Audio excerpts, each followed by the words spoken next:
Hey guys, welcome to our channel career path academy. तो आज हम पढ़ने वाले हैं इकोनॉमिक्स का सेकंड चैप्टर डेवलपमेंट। तो हम इस चैप्टर में ये टॉपिक कवर करेंगे। ये टॉपिक्स पहला टॉपिक है डेवलपमेंट। तो डेवलपमेंट के बारे में आप लोग जानते होंगे। डेवलपमेंट तो कई लोगों के ऊपर निर्भर करता है, जैसे नेशनल डेवलपमेंट और development goals etcetera etcetera. Development क्या होता है? डेवलपमेंट वो होता है जिसमें आपको मतलब डेवलप हो, कोई भी चीज़ डेवलप हो, जैसे रोड है, वो गड्ढे हैं इसमें, तो रोड को बनवाना मतलब डेवलपमेंट हो रहा है। रोड का डेवलपमेंट मतलब सही करना उस चीज़ को, तो वो डेवलपमेंट हुआ। और डिफरेंट गोल्स क्या होता है, जैसे मेरा गोल है मैं डॉक्टर बनना है या कुछ और बनना है। जैसे आपका गोल होगा कोई ऐसे आपको इंजीनियर बनना है या कुछ और बनना है। तो ये डिफरेंट गोल्स हो गया। और लेबर गोल्स, जैसे उनको डेली नई वेज चाहिए और वर्किंग हार ज़्यादा चाहिए और पेमेंट अमाउंट भी ज़्यादा चाहिए, तो उनका गोल हो गया वो।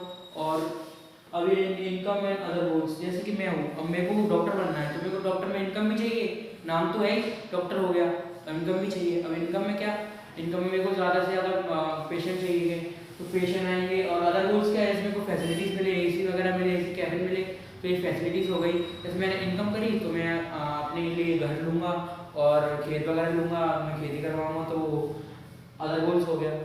और उसके बाद हम पढ़ेंगे नेशनल डेवलपमेंट। नेशनल डेवलपमेंट क्या होता है? नेशनल डेवलपमेंट होता है जो नेशनल की लेवल पे हो। जैसे कि अपने जम्मू कश्मीर में अभी नरेंद्र मोदी जी ने वो बनवाए थे रोड, हाईवेज, NH-40 कुछ हाईवे का नाम था, ऐसे हाईवेज बनवाए थे जो नेशनल डेवलपमेंट हो गए। और नेशनल डेवलपमेंट गोल्स क्या होता है, जैसे कि हम सोचें अरे यार वहाँ पे ऐसे अपन मनाली वगैरह जाते हैं, रोड क्लियर नहीं है, तो वहाँ एक ऐसी टेक्नोलॉजी होनी चाहिए जिससे रोड क्लियर हो सके जल्दी से जल्दी, तो नेशनल गोल होगा क्योंकि नेशनल एरिया पे है। उसके बाद how to compare two different countries.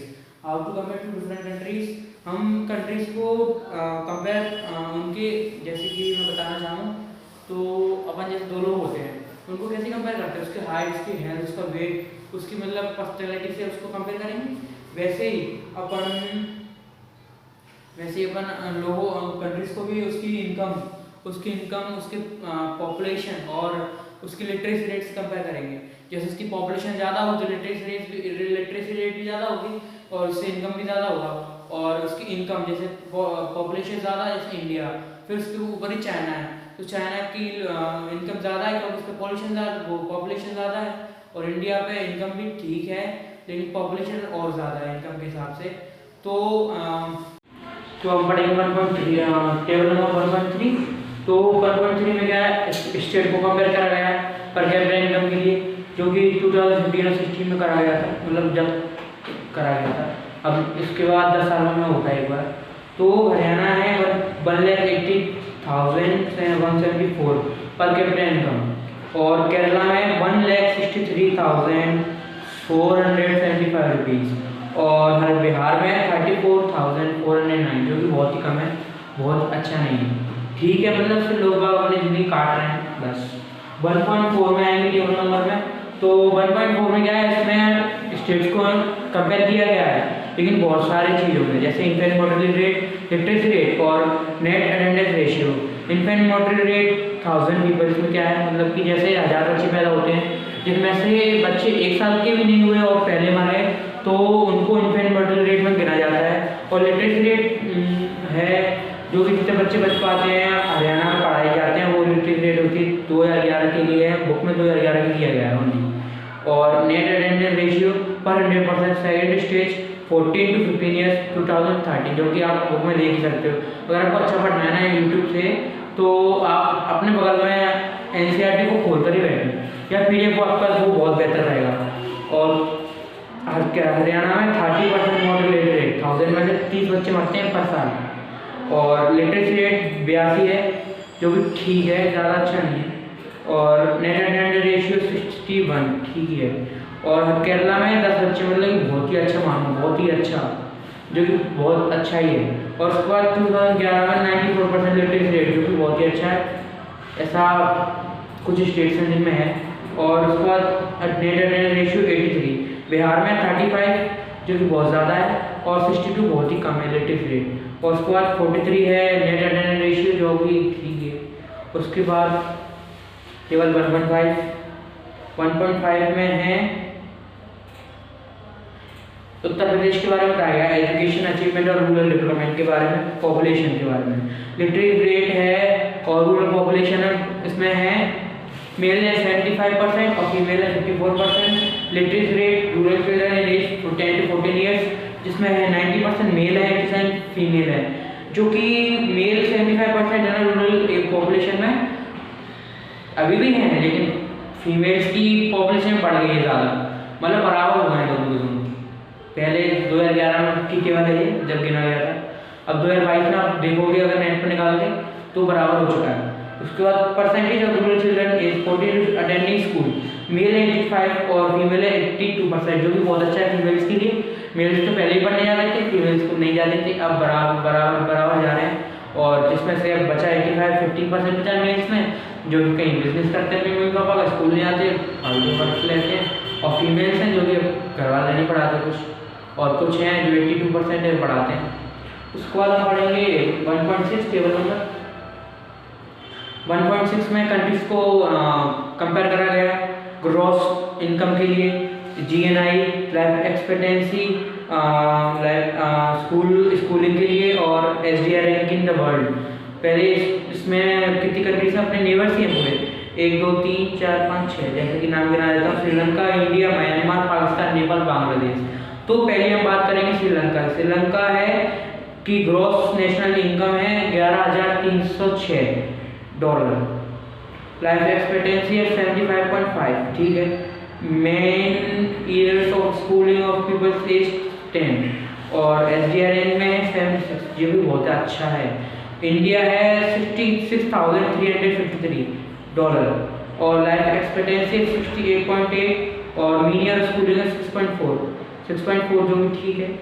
और उसके बाद 130 पे इसकी वो है रैंक वर्ल्ड में, जो कि बहुत ही बेकार है इंडिया के हिसाब से। बहुत बड़ी कंट्री तो अच्छा होना चाहिए, इनकम पॉपुलेशन ज़्यादा होगी तो इनकम भी बहुत होगी, उसके हिसाब से ज़्यादा होना चाहिए था।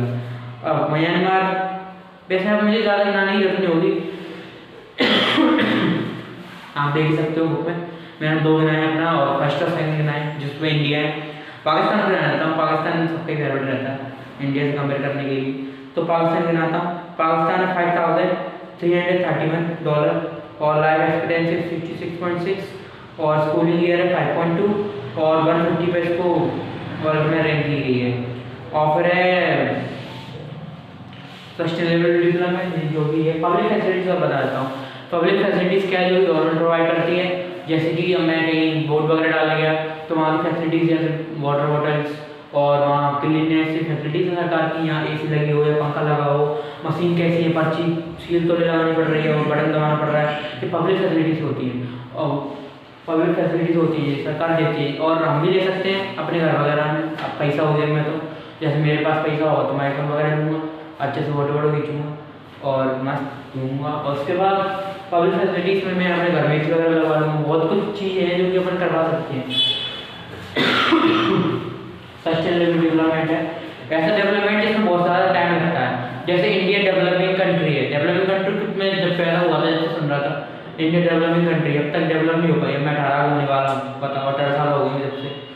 जो सस्टेनेबल डेवलपमेंट में आता है, अब मैं इसको एग्जांपल देता हूँ। जैसे बोरवेल्स हैं, अपन कहते हैं अभी तक नहीं गिरी, मतलब बढ़ी, अंडरग्राउंड वाटर की लेवल नहीं बढ़ी नहीं बढ़ी, घटी भी नहीं है, बढ़ी भी नहीं, वैसे की वैसी है। अपन यूज़ करते हैं, थोड़ी कम हो जाती है, फिर बारिश होती है थोड़ा सी बढ़ जाती है, वो होता है बस, और कुछ नहीं होता उसमें। और इसमें एग्जांपल में दिया ground water in India. Ground water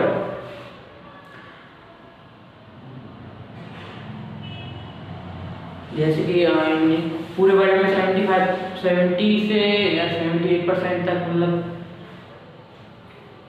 पूरा वर्ल्ड ढका हुआ है पानी में, जिसमें 3% of water is able to drink.